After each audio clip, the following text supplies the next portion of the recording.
Magandang umaga, ito po ang Mike Abe Live. Sabay na nyo napapanood, napapakinggan sa PTV4, Radyo Pilipinas, IBC 13, Facebook page ng Mike Abe Live. Ngayon pong araw ng Thursday, February 13. Aba, isang tulog na lang. Araw na ng mga puso, ngayong 2025. At sa lahat po ng ating mga kabayan, saan man po kayo nandoon, ano man ang inyong ginagawa, Luzon, Visayas, Mindanao nga po, at siyempre sa buong mundo. Ang mga balita po mula sa Office of the President, sa loob at labas ng ating pamahalaan, ang ating pong mga binabalita rito, siyempre, at talakay na rin, paghimay-himay ng mga nangyayaring dapat higit nating maliwanagan. Okay? Diyan lang po kayo at kahit na, ano nga bang weather ngayon? Medyo mainit, medyo malamig, Pero relax lang ho tayo. Mga kaibigan, narito na po ang ating mga balita. Nirekomenda na ng National Bureau of Investigation o NBI ang pagsasampa ng reklamong grave threats at inciting to sedition. Ang lupit nito laban kay Vice President Sara Duterte. Kaugnay umano ng banta niya kay Pangulong Ferdinand Marcos Jr., First Lady Lisa Araneta Marcos at House Speaker Martin Romualdez. Buong pamilya, Peskasin at saka asawa At Presidente, ang lupit niyan. Inciting to sedition, hindi ho pangkaraniwang kaso yan Pero pangalawang Pangulo ang kinasuhan ito. May something talaga, kasi naman, nagpa-press conference para manakot at magmuray. Kaya ayan, ngayon, tingnan natin kung anong kahinat niyan. Huwag kayo mag-alala, hindi makaka-apekto ito sa impeachment na kanyang kinakaharap dyan sa Senado sa darating na mga araw kung kailan. Ang trial kasi magkaiba yan. Iba yung impeachment court, iba ang criminal case. At yan po ay galing sa NBI, DOJ at posibleng patungo ng korte kung kinakailangan. Dahil dyan, ngayon pong umaga ay ating makakasama. Salamat sa kanyang oras, pagkakataon at pagtanggap ng ating tawag. Nakilala ko kasi ito nung reporter pa ako, kaya excited tayong makausap ulit ngayon kahit na online. Okay? Si dating judge, ngayon po ay siyempre director ng NBI, National Bureau of Investigation, si Director ang tawag namin ng araw dito, Jimmy lang Ngayon, siyempre, Jaime Santiago. Director Santiago, magandang umaga po si Mike Abe po ito. Good morning, sir. Sir Mike, magandang umaga po at nakikinig sa atin. Salamat po sa oras, pagkakataon. Hindi lang ho tayo dito sa Pilipinas naririnig kahit na saan lugar sa buong mundo. Live nga po ito. Director, pakipaliwanag nga po ninyo para sa lalong maintindihan ng mga nanonood, nakikinig. Itong grave threats at saka inciting to sedition dahil alam ko mas esperto kayo dahil kayo dating judge, dating pulis, ngayon director ng NBI. Sige po, Director. Ayun nga po, yung pagpapain namin ng kaso ay ang pinagbatayan po namin ay yung sumipig ni Vice President noong November 23 kung saan ay Sige po, Director. Yung press conference, sige po. Director? Ako. Sandali biglang nandun na tayo, biglang nawawala-wala yung signal. Sana makabalik. Ang pinagbabasihan, initially po, yung palang statement ni Vice President noong November 23, 2024. Ayan, nung kailan lang, bagong-bago lang po ito. Press conference yan Alang-aning oras. Kaya pati yung mga media na nag-interview doon, di ba, sinomon din ng NBI. Si Vice President ilang beses pinigyan ng pagkakataon, sinomon, inimbitahan, binigyan ng deadline hanggang December 31, hindi naman nagpakita sa NBI. Hindi naman pwedeng dahil hindi ka nagpakita, wala nang pananagutan. Itunuloy pa rin ang kaso. Okay? Kaugnay ng balitang yan natin binabanggit kanina, naniniwala nga po ang National Bureau of Investigation ng NBI, Director Jimmy Santiago, na posible anyang naiba ang resulta ng kanilang investigasyon sa sinasabing pagbabanta ni Vice President Sara Duterte. Paliwanag ni Santiago na kailanman kanilang isinumiti na ang rekomendasyon at pinagbasihan lamang nito ay online press conference na kanilang na-preserve, na-record. Ayan, authentic nga daw yan.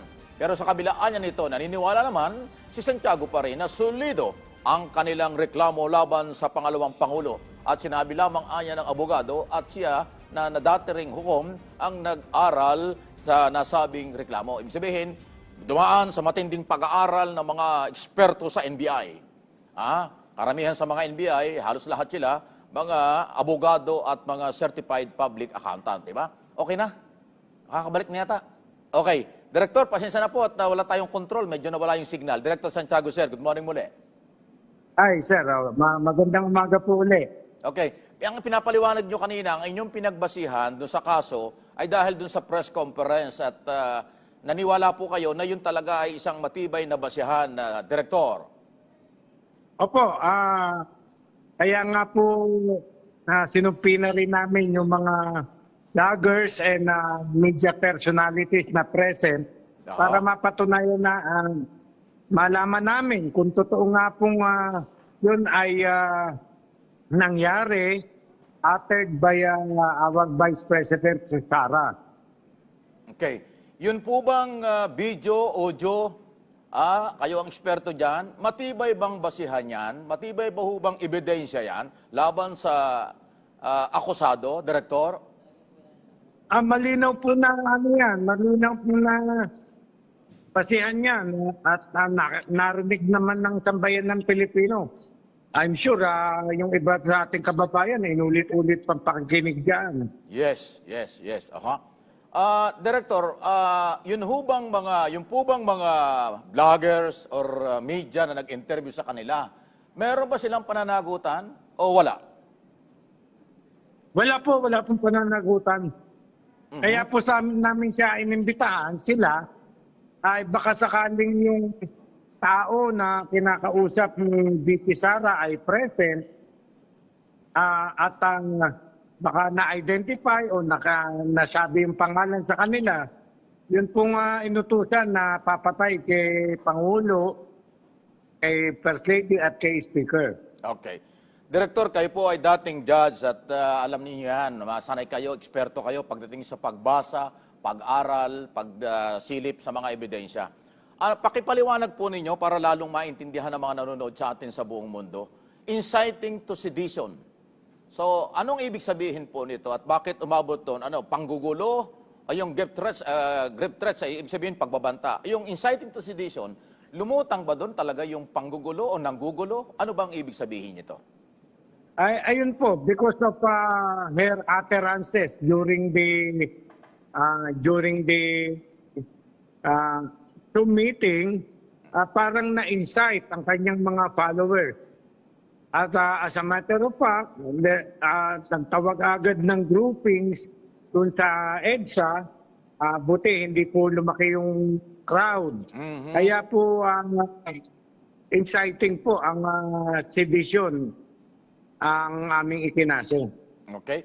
Ito ay maituturing po na katulad ng dati lumabas na active threat until now, Director. Opo.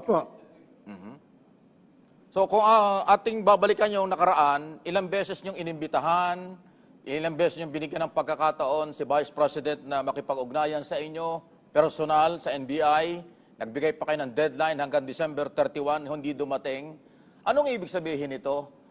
Yan ba yung isa sa nagpalakas at talagang dahilan din kung bakit nyo itinuloy at dapat naman sigurong ituloy talaga yung rekomendasyon at kasong posibleng kaharapin ng pangalawang Pangulo? Director. Alam nyo, meron kaming iniimbestigahang kaso, yung utterances nga niya. Pinapapunta namin siya para ibigay niya ang kanyang panig patungkol doon sa kaso. But yung hindi niya pagsipot sa amin sa dalawang pagkakataon, ay nag-waive siya ng kanyang karapatan para paliwanag ang kanyang side. Yes. In other words, siya yung nawalaan dahil yung kanyang pagkakataong idepensa ang kanyang sarili, personal sa inyong investigasyon, hindi niya nagawa, binaliwala niya, parang ganon, Director.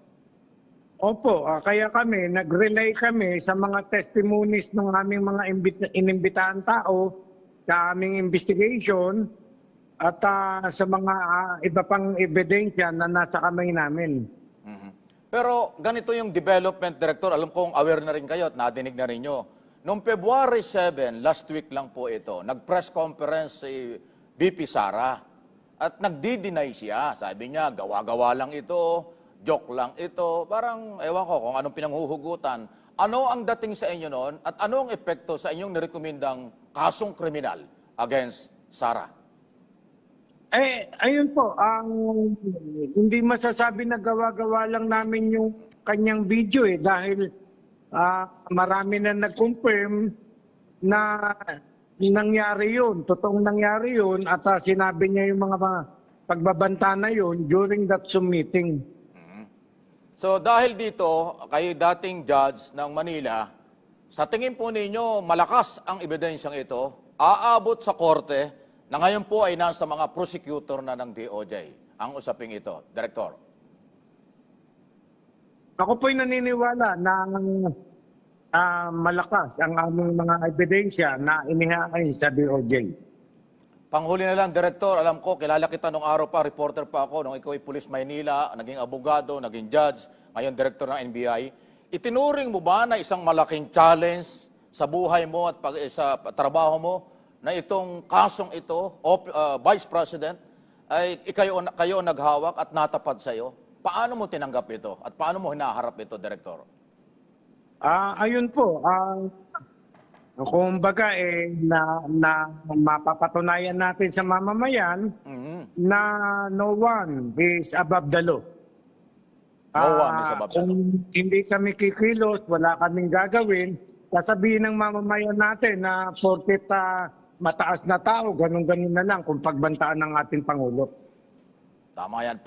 Huling-huli na lang. Ano ang epekto nito sa impeachment trial kung matutuloy? Hindi natin alam kung kailan, pero na-impeach na siya sa mababang kapulungan ng ating Kongreso. Hindi po natin alam kung paano i-appreciate ng impeachment court yung kaso na aming isinampa. Nasa sa impeachment court po yun. Sa bagay, Director, yung kaso, yung pinalay nyo, criminal yan, so papunta ng korte yan. Iba ang kaparusahan ng naging positibo sa criminal case kaysa sa doon sa impeachment. Alam mo naman ang impeachment, for removal lang, pagtanggal lang. So medyo may pagkakaiba yun. Tama ba, Director? Anyway, salamat, Director, sa oras pagkakataon. Alam ko napaka-busy po kayo ninyo. Salamat sa pagtanggap ng inyong tawag at mahalaga po yung inyong paliwanag para sa mamamayan Pilipino sa isyong ito. Thank you, sir. Salamat din po sa inyo, sir. Salamat din po. Mga kaibigan, si Director Jaime Jimmy Santiago ng NBI, dating Pulis Maynila, dating judge, kaya nasa kanya ang lahat. Alam na alam niya.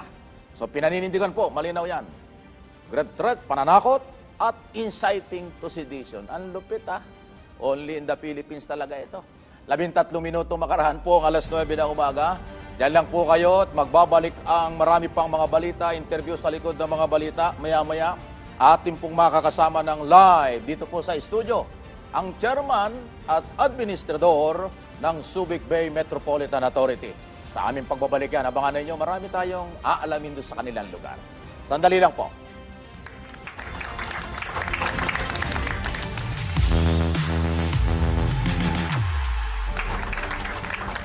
Balik na po tayo at balik ng Mike Abe Live. Katulad po ng binanggit ko kanina, ngayon pong umagang ito, alam nyo, napaka malayo-layo din po yung Central Luzon ng Subic, lalo tigit. Nauna pang dumating sa akin dito sa studio yung ating bisita, talaga on time, advance pa nga mula sa Subic, madaling araw nagbiyahe na. Okay? Ang tinutukoy ko po ay tuloy natin Subic Bay Metropolitan Authority Chairman at saka po Administrador, Engineer Eduardo Alino ng SBMA. Chairman, good morning po at welcome po. Good morning, Mike. At unang-una, magandang umaga sa mga nanonood dito sa programa mo. At maraming salamat sa pag-anyaya dito sa PTV4. Thank Salamat you. po. At ito muna una-unahin natin kasi pasintabi na, ganun po talaga. Minsan nangyayari yun na hindi pa gaano nagkakakilala. Pero ngayon, nalaman ko rin kanina bago tayo nagsimula, si Chairman pala, bago lang din sa gobyerno. So, ngayon natin aalamin ito. Saan po kayo nanggaling before, pasintabi na po, bago kayo na-appoint as Chairman at Administrator ng Subic Bay Metropolitan Authority? Actually, Mike, ang pinagdaanan ko ay napakarami. Pero kung isa-summarize ko, Yes, sir. ako'y naghanap buhay simula year 1998 up to present bago ko na-appoint ay meron akong hanap buhay sa loob ng Subic. Diyan din pala. So, yung business nyo, related din sa operation ng Subic. Sa operations ng Ayun, Subic, yes. So may background na kayo kung ano yung mga more or less mga nangyayari dyan. Yes, Okay. Mike. Well, ganito, SBMA, Chairman, Ma'am, Sir, ganito, ano ba nabago ba? Ano ba ang vision, mission talaga ngayon ng SBMA? Kasi nung araw, alam mo na, medyo controversial yung SBMA, so mga nakarang administration eh. Ngayon, ano talaga ang talagang focus ngayon ng SBMA sa under po ng inyong opisina? Unang-una, it is our vision is shared aspiration to be a green port city.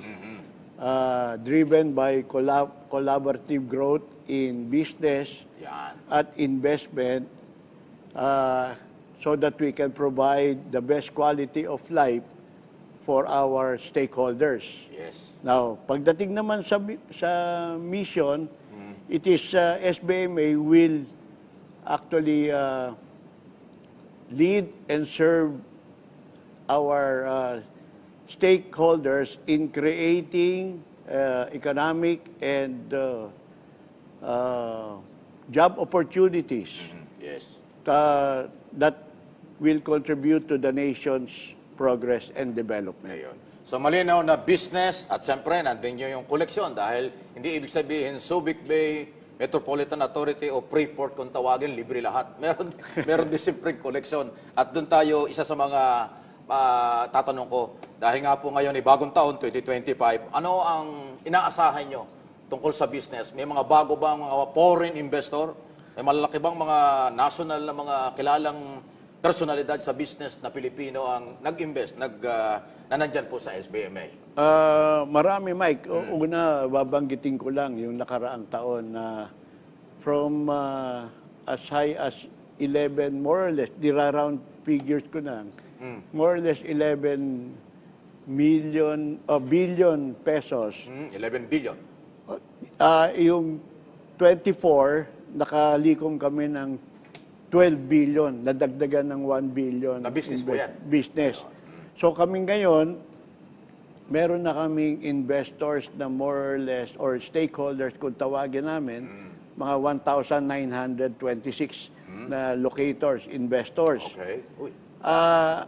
At gusto kong masabi sa iyo na ang aming Freeport workers na ngayon sa Yan. loob ng Importante nagtatrabaho yan. ay umabot na sa more or less 164,000. Uy, ang dami palang empleyado dyan. Napakaraming nagtatrabaho. At ang empleyado ng SBMA, yung agency itself, umabot na rin yan sa close to about 2,000. Kung maaprubahan pa ng DBM yung aming OSSP, kung tawagin sa gobyerno, mag-hire pa kami sa empleyado ng SBMA to more or less about additional 500 employees. Kaya maraming natutulungan dito ang Maraming pamilya. trabaho pala. Galing, ano? So, itong SBMA, ano ito? Government corporation? Independent kayo? May sarili kayong charter? May sarili kayong batas? Parang ganon. Yes, government-owned controlled corporation ng Yes, SBMA. okay. Oo. Aha, so yun ang maganda.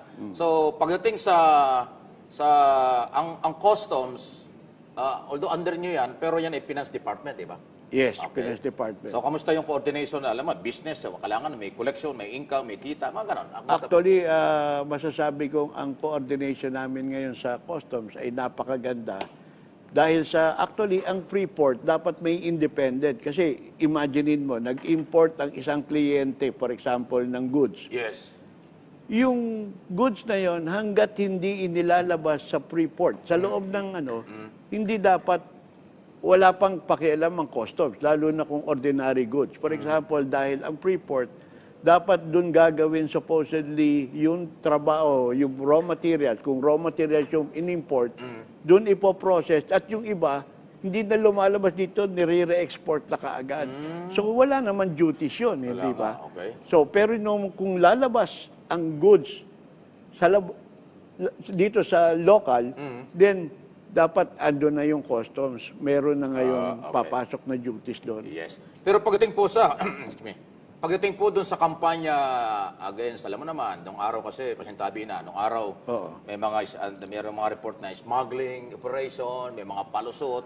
Kala ko nga, sabi nila, Freeport, kaya puro libre. So, hindi naman ganon. Kamusta yung kampanya dyan? Ngayon ba, kasi nung araw dyan, may rice smuggling, Meron pa pagdududang, meron pa raw drugs na napaka samang negosyo. Ano po? Paano ang kampanya rito between you and customs official? Actually, we have installed, siyempre may mga, for example, sa containers, may mga x-ray yan na dinadaanan yung mga containers to monitor kung ano yung nasa Yes, loob. yes. Meron din kaming mini-maintain na yung mga, kung tawagin nila, canine dogs. Yes. Para to smell and find out whether meron mga kontraban.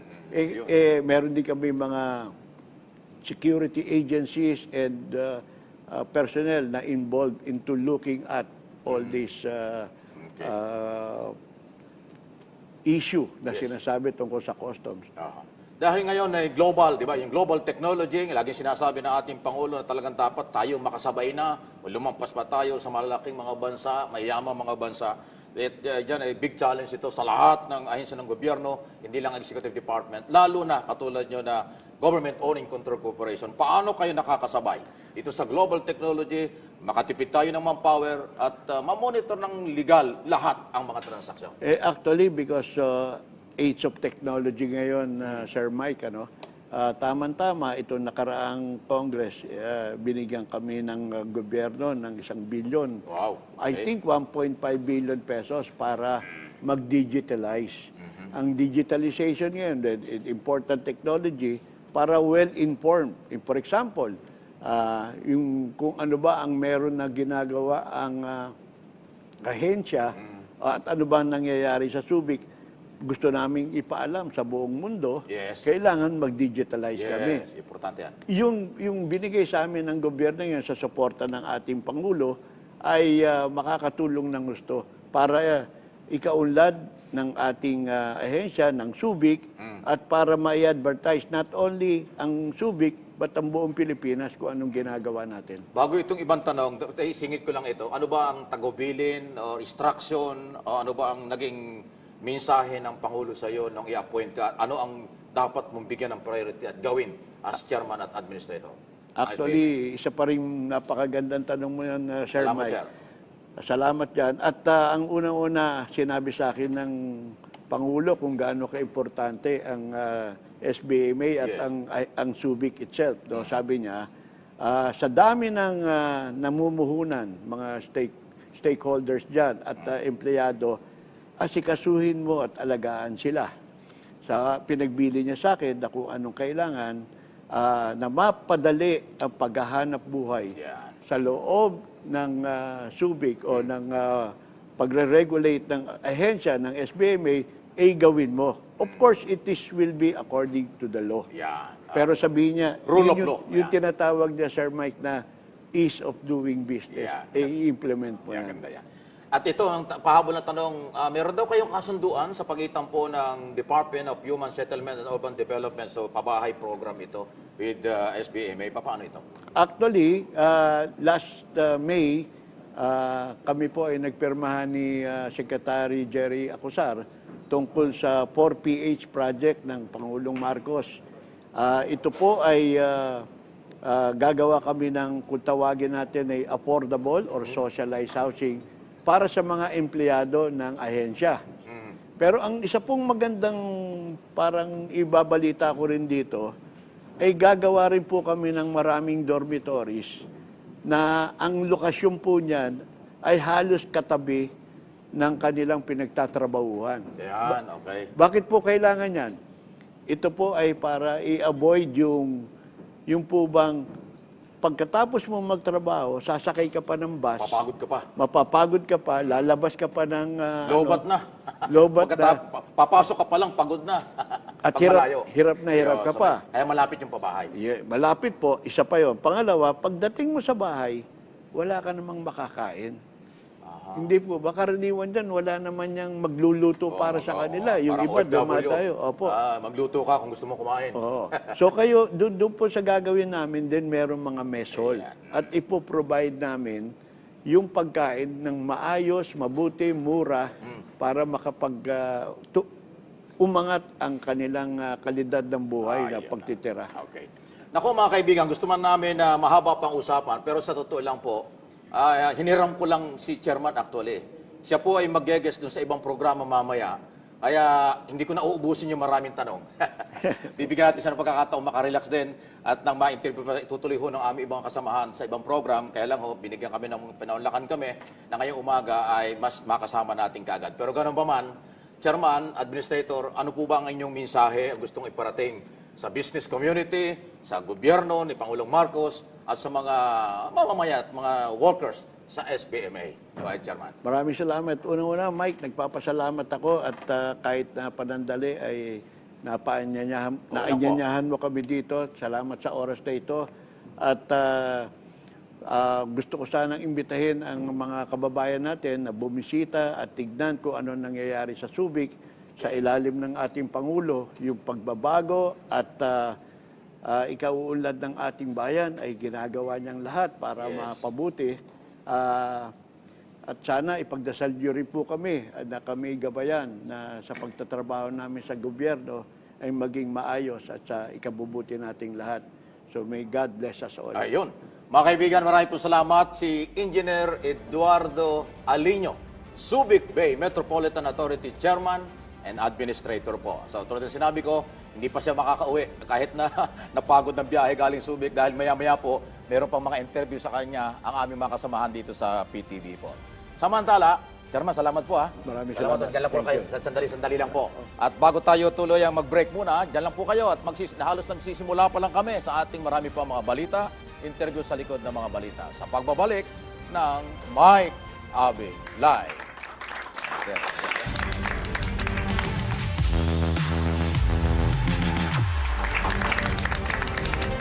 9:35 na po ng umaga at ngayon pong umagang ito ay maswerte kami. Akala ko mga bodyguard ko, puro mga sundalo ito pero estudyante pa lang sila. Ayan, no? Kasama natin ngayon dito po sa studio mga estudyante mula sa Civil Military Operation at pinangunahan ito ni Captain John Barrera. Tama ba? Taas ang kamay. Sino si Captain Barrera? Ayun, ba't nasa dulo? Dapat nasa gitna. Hindi, joke lang. Kamusta po kayo? Ingat lang po. Welcome po sa PTV4 at saka po dito sa Mike Abe Live.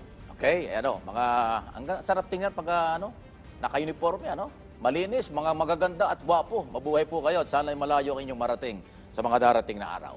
Samantala, tuloy tayo sa ating mga balita. Senate Majority Leader Francis Tolentino inirekomenda raw umano ang pagbuo ng West Philippine Sea Command. Ayon kay Tolentino, magpapadala siya ng formal na liham o sulat kay Pangulong Ferdinand Marcos Jr. kaugnay ng mungkahin niyang ito. Ayan, West Philippine Sea Command. Ayaw ni Marcoleta yung tawaging West Philippine Sea, kaya nagagalit si Congressman Marcoleta. Kamusta ka na, sir? Viral ka kasi naman, bakit ba naman, ganon? Ang West Philippine Sea, sa pagtagalog, kanlurang dagat ng Pilipinas. O di atin pa rin yan. Tinagalog lang in English lang Ngayon, sasabihin mo, walang West Philippine Sea. Kaya nagsasalubo ang kilay ng mga presidential, Philippine Coast Guard kasi sila yung nagbubuwis ng buhay doon Hirap na nga silang bantayan at ipaglaban ang West Philippine Sea at exclusive economic zone. Tapos biglang sinabi, wala namang West Philippine Sea, para pambihirang buhay yan. Yari talaga. Anyway, narito na po sa ating linya ang retired General Undersecretary Gilbert Cruz, Presidential Anti-Organized Crime Commission. At sukin na natin ito, makikibalita tayo, meron daw mga gumagawa ng kalokohan, fake pogo, meron pang gumagawa rin ng mga dokumento raw na pinepeke yata, yung mga dokumento, ano ba talaga? General, sir, magandang umaga po. Muli, si Mike Abe po ito. Hi, good morning po, Sir Mike, at sa mga nanonood po at nakikinig ng programa natin. Magandang umaga po sa inyong lahat. Salamat po sa oras at muling pagtanggap ng aming tawag. Director Yosek, ano ba ito? Totoo ba na merong guerrilla type na mga pogos? Merong mga pumipike pa raw ng dokumento para magpakilalang may connection sa gobyerno? Ano ba ito? Puro racket yata ang galawan. Ano ho talaga ang totoo? General. Opo. Kasi po, hindi ho ba nagkaroon po tayo nung pagbaban nung mga pogo po na ginawa po ng ating mahal na Pangulo, yung Executive Order number 74, kung saan nasasaad po ron yung total ban po ng mga pogo. Yung mga lalaking pogos po na yon, Sir Mike, gumawa na po sila ng mga small-scale POGO operation sa iba't ibang lugar po dito sa atin. Ano? Pero karamihan po, nakikita yan sa mga maliliit na, na mga resort, sa mga hotel, sa mga apartments. Yun ho yung mga nahuhuli natin nung mga nakakaraan. At itong October 7, ito nga ho yung mga online lending na malaki hong perhisyo ang ginagawa sa ating pong mga kababayan dahil nagpapautang sila ng pera na napakadali na walang collateral. Tapos pag hindi ka ho nakabayad, Sir Mike, within a week, haharasin ka na po nila. Ito na po yung nagpapadala ng mga yung nagmumura sa'yo, padadalan yung mga kaibigan mo nung mga edited photos mo na ikaw ay nakahubad. At tapos papadala yung picture nung mga anak mo at tatakutin nila na ang ganda pala ng anak mo, siguro masarap rapin yan, tapos papapatay namin yan. Ganun ho. Pag hindi ho kayo nakakabayad. Kasi ho, ang isa sa requirements, Sir Mike, para maaprobahan po yung loan mo is isurrender mo yung phone book mo at gayon din po yung mga videos at photos po doon po sa sa social media account mo. May leverage po sila. Ano ito, Director? Ano ito, General? Mga Pilipino ba ito or Chinese national? Masintabi na sumingit lang ako. Yung mga nahuli po natin, Sir Mike, karamihan po dito mga Pilipinos, yung mga keyboard workers po nila. But yung manager po nila, mga Chinese national po, yung mga managers nila, at saka yung mga may-ari. Grabe, ginagamit yung mga Pilipino at nagpapagamit naman. Ay, natural, mayroong pera yan. May bayaran dyan, may nakikinabang. Totoo ba na mayroong isang travel agency raw na posibleng sangkot? Doon naman sa iso ng mga dokumento na parang paano ba ito na-fake, paano ba ito nagagawang original? Talagang daming kalokohan ginagawa nila, General. Opo, nung February 4 po, ni-raid po natin yung isang opisina dyan po sa may Intramuros. At yun nga ho, may nagpapanggap po kasi na PAOK, minsan nagpapanggap po siyang NBI, minsan nagpapanggap po siyang immigration. At siya po ay nanghihingi po doon sa mga pamilya, o specifically po doon sa mga asawa o girlfriend po ng mga nakakulong na POGO workers. Bago po namin siya hinuli, nakakuha na po siya ng isang 1.2 million at isang 800,000 doon sa dalawang asawa po ng mga POGO workers. Ang pangako niya po is pare-release niya at nagpakilala po siyang taga-PAOK at may mga connection daw po siya sa Bureau of Immigration at National Bureau of Investigation. So, hinuli po natin yan, Sir Mike, sa pamamagitan po ng isang entrapment operation. At yun nga ho, nakita po natin doon sa opisina niya na siya rin ho ay gumagawa ng mga dokumento like yung mga birth certificate, yung mga marriage contract, yung mga iba't ibang Philippine issued IDs, meron din po siya, nakakakuha po siya, ito po yung ganito po yung sistema na ginagawa po dun sa mga previous Sir Mike na nahuhuli natin na mga nagkakaroon po ng passport ng mga foreign national, Philippine passports po. So medyo natumbok po natin yung sindikato po ng mga gumagawa rin ho ng mga passport dito po sa atin.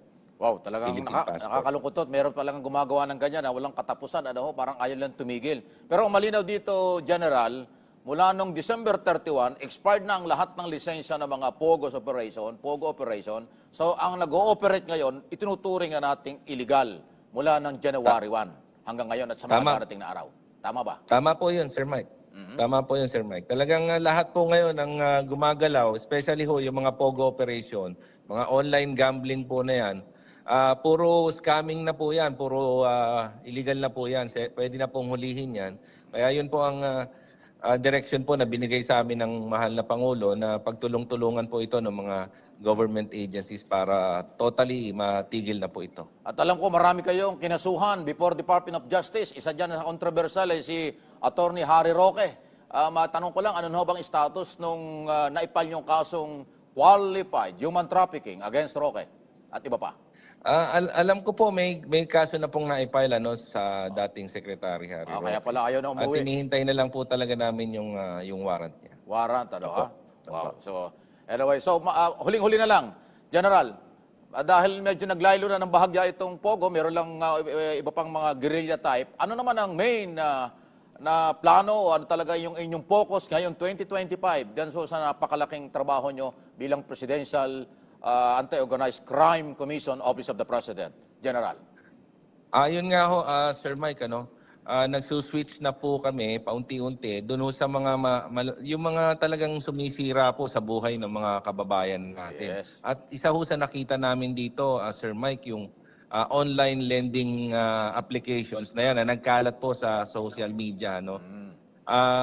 Imagine, Sir Mike, sa isang online lending apps, ang nagda-download po diyan mahigit 1 milyon na mga Pilipinos, Pagpalagay na lang po natin na 500 po ang naaprubahan dyan. So 500 Filipinos po yung may problema. Grabe. Hindi lang po isa yan, Sir Mike. Yes. Ano po yan? Umaabot po ng 500 mahigit yung online lending apps na yan. Naku, At dami trabaho. kung yung 500 na apps po na yon, meron hong 500,000 na nakapag-utang, ay marami hong Pilipino na may problema ngayon. Kaya yun ang inuuna namin, Sir Sige. Mike. At ang nakakalungkot po dito, ang nanloloko po dito, mga kapwa Pilipino natin, at ang nakikinabang po, mga banyaga. Naku, yari tayo. Anyway, good luck, General, at kayang-kaya po ninyo yan. Salamat po muli sa oras at pagtanggap ng aming tawag. General, salamat po. Maraming salamat din po, Sir Mike, at magandang umaga. Mga kaibigan, si retired General at Undersecretary Gilbert Cruz ng Presidential Anti-Organized Crime Commission. Kaya ako binabanggit yung general, alam nyo, yung pagiging general, yun po yung pinagmamalakihan. Hindi binabali, wala. Retiradong general yan. Kaya ako lagi nating ginigiit yung pagiging general niya. Salamat po at tuloy tayo sa iba nating mga balita. 9:46 na po ng umaga, Pangulong Ferdinand Marcos Jr. Pinangunahan daw po ang tao ng pagtitipon ng Liga ng mga municipalities of the Philippines kahapon. Dito hinimok daw po ang mga alkalde na suportahan ang pagsusulong ng mga reforma at tiyakin na maayos ang paghahatid ng serbisyo sa mga mamamayan. Iginit din ang mahalagaan niya ang papel ng local government unit opisyal sa pagpapatupad ng mga programa at adhikain ng administrasyon. Ayan napapadalas po yung consultation at pakikipag-ugnayan ng ating Pangulo sa mga local executive kasi nandiyan talaga ang buhay. Maraming liga kasi. Merong league ng mga governor, league ng mga vice governor, league ng mga city mayor, meron pang league din po ng mga municipal mayor kasi magkaiba yan. Iba yung municipal kaysa city mayor. Meron pang liga o league ng mga councilor. So yan po yung malaking tulong, local government. Yan ang kaibahan ng Marcos administration. Hanggang sa mababang level ng ating gobyerno ay kanyang pinakikisamahan, pinakikitunguhan at kanyang talagang tinutuunan ng pansin ang mga hinaing nila. Hindi katulad ng iba, pinagmumumura lang. Puro PI ang inaabot ng mga yan ng araw. Sino ba yon? Alam na nyo kung sino yung mahilig sa PI. Aabot naman sa 18,000 na mga sundalo ang ipapakalat o AP bilang pagbabahagi daw ng panatili ng kapayapaan at kaayusan ng eleksyon sa 2025. Ngayon taong ito. Sa mga malapit na po yan. By the way, pang ilang araw na ang kampanya, di ba? 3 araw na po ang pangatlong araw na ngayon. Good luck sa mga kandidato. Sana manalo kayo lahat. Hindi naman pwede yun. Sana manalo yung karapat-dapat. Hindi nakukuha yan sa papugi lang, paganda, pa-cute, pa-drama, pasayaw-sayaw, magaling magsalita, o artista. Hindi yon ang qualification. Ang qualification may kakayanan, may paninindigan sa lahat ng isong nasyonal. Merong isang kandidato dyan na nadinig ko Hindi ako abogado, hindi ako politiko, artista lang ako, at sanay akong tumulong sa pagbibigay ng ayuda. Yan ang gagawin ko pag naging senador ako. Sus, merosep na buhay yan. Layo, Meron namang isa diyang kandidato, wala akong plataforma. Anong plataforma mo? Wala, kasi hindi pa naman ako nananalo Hindi pa naman ako senador Saka na natin pag-usapan ang plataforma. Sus, merosep na kandidato yan, Kaya again, dito sa Mike Abby Live, magpakatotoo tayo, kung gusto nating umunlad at tumino ang Pilipinas, maging matino rin sana ang mga botante. yung qualification na may kakayanan, may paninindigan, may pagmamahal ng totoo, yan ang kailangan natin.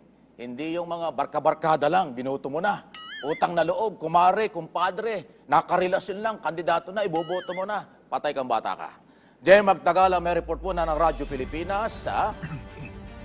ano ito? Internet daw ho na pag-isa-pagitan daw po ng Pilipinas ng Amerika at ng Canada, pinalakas sa ikapitong multilateral maritime cooperatives. Ang dami na ho kasing multilateral meeting ang Malacanang at militares. Tingnan natin kung ano ito. Canada at ang Pilipinas at marami pang iba na ginagawa dati. Narito po ang live report. Partner, muling pinalakas at ipinamana sa Armed Forces of the Philippines. Ang lakas at dedikasyon nito na ipagtanggol ang bansa mula sa tinatawag na external threats o panlabas sa banta. Ito yung makaraan na isinagawang sa ikapitong pagkakataon ang Multilateral Maritime Cooperative Activity kasama ang pilimpuwersa mula sa Amerika at Canada. Ang kay AFP Chief of Staff General Romeo Browner Jr. ginawa ang pagsasanay sa loob ng Exclusive Economic Zone ng Pilipinas sa West Philippine Sea.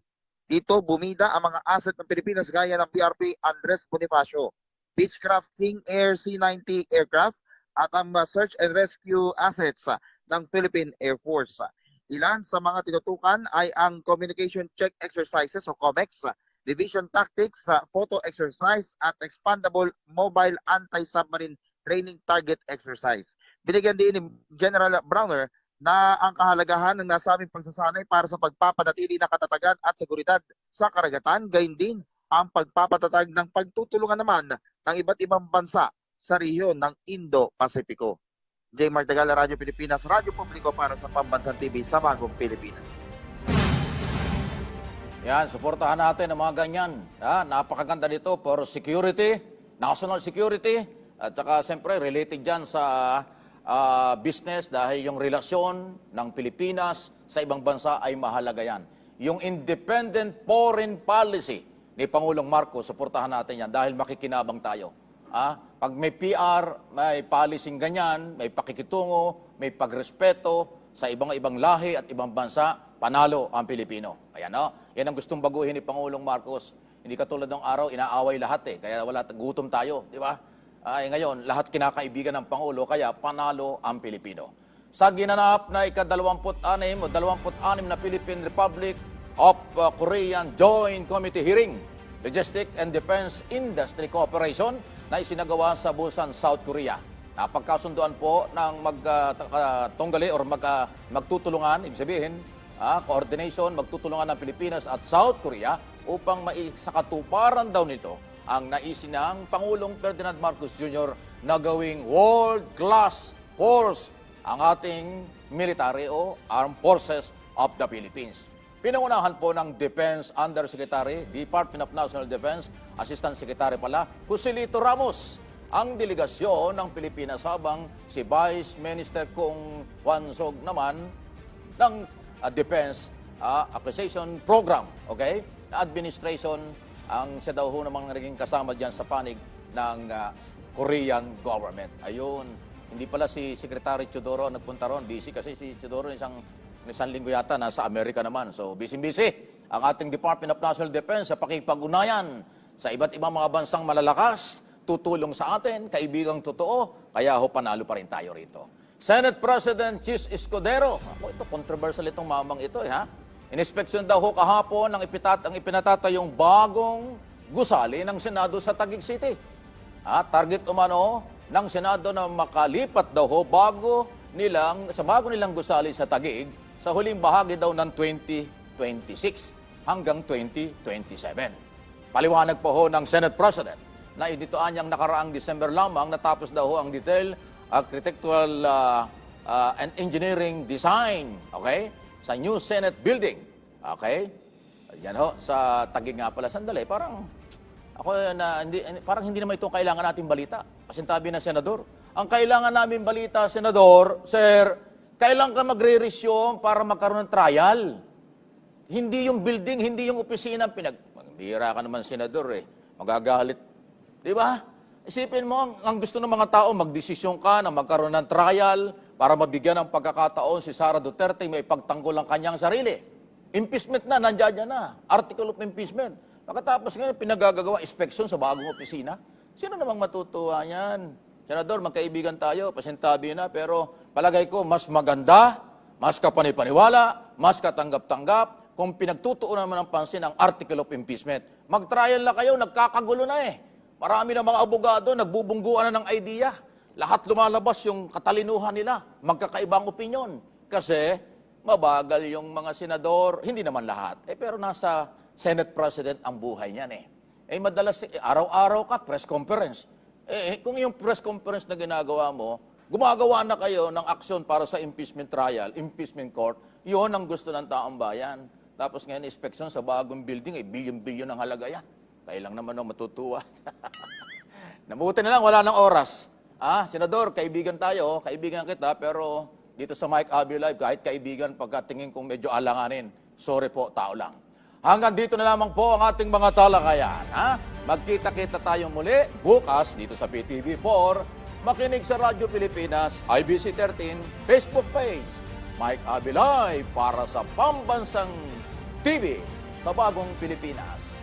Salamat po!